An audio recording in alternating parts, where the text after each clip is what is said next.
Have you ever wondered why a microwave can heat food in just a few minutes while a conventional oven takes much longer? In this video, I will explain how a microwave works and what all of its control actually do. To use it properly, place your food inside, close the door securely, choose the appropriate power setting, set the timer, and let the microwave do the work. At first glance, these controls may look confusing, but they're actually very simple.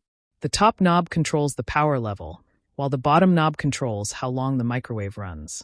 The upper control knob lets you choose how much power the microwave uses.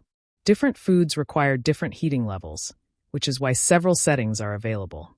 The low setting produces gentle heat and is useful for keeping food warm without overcooking it. The defrost setting is designed for frozen foods. It uses lower power to thaw food gradually instead of cooking the outside while the inside remains frozen.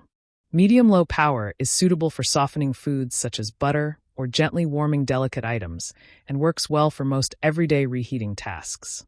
Medium-high power heats food faster and is useful for larger portions that need more energy, while high power delivers the maximum heating level and is commonly used when you want to heat food as quickly as possible.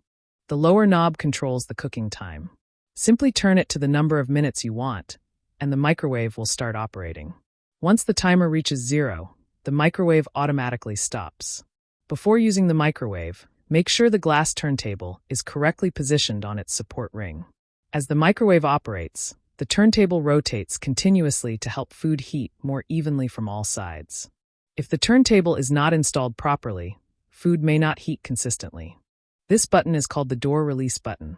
When pressed, it unlocks the microwave door so you can place food inside or remove it safely after heating.